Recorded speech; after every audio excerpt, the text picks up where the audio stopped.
Hi, this is Doyle, Sean, and I'm going to be doing a reading from my book, Mud and Dreams.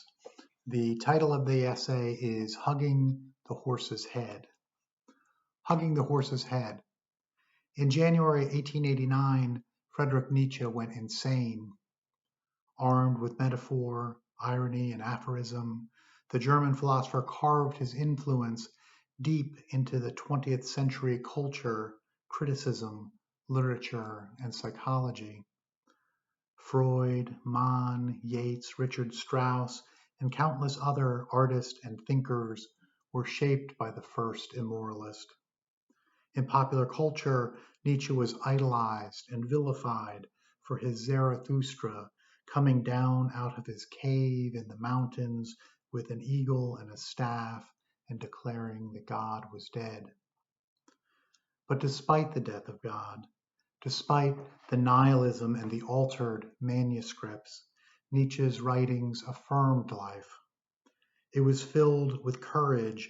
Nietzsche embraced the hardships, boundaries, and sickness of the world and called upon each of us to stretch beyond the social constructs of culture and the moral legacy which is our inheritance. But then on January 3rd, 1889, everything unraveled. While in an open air market in Turin, Nietzsche witnessed a merchant flogging a horse. He ran to the animal and yelled for the beating to stop. He threw himself between the beast and the whip and hugged the equine's thick neck. This frail and sickly philosopher who gave us the Übermensch and slave morality then collapsed, weeping.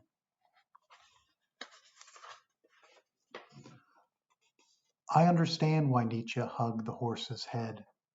Life is hard, it's not fair, it's filled with rapturous, beautiful moments, and it all ends much, much too quickly.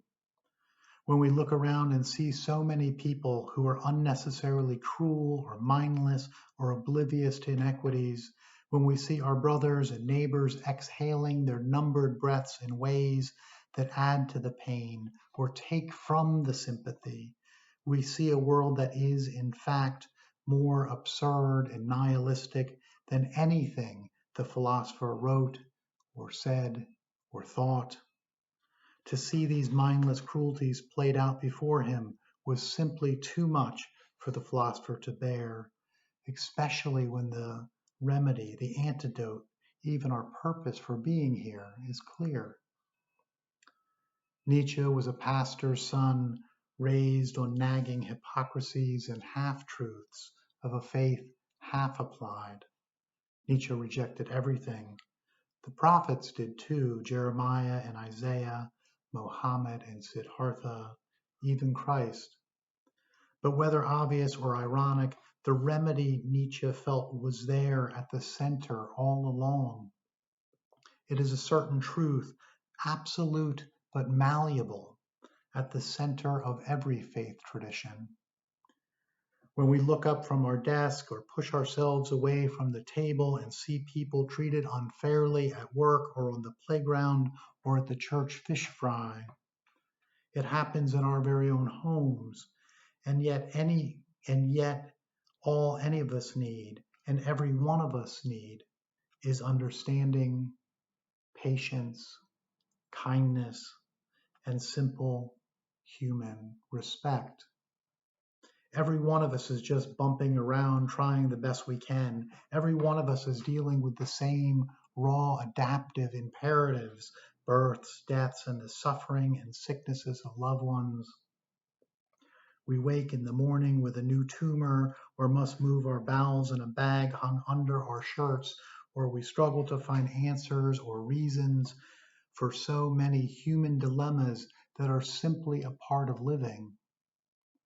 No wonder sometimes we ourselves can be unknowingly cruel or thoughtless or rudely blunt. Yet we're all just doing our best. In a world where we all make mistakes, where our motives are misunderstood, the only answer that makes sense is to give ourselves over to kindness, forgiveness, patience, and understanding.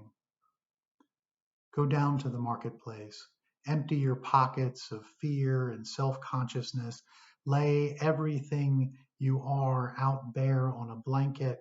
Exchange what you thought were your best interest for a more humane humility. For one day, the horse's head we will be hugging will be pointing toward eternity. Thank you.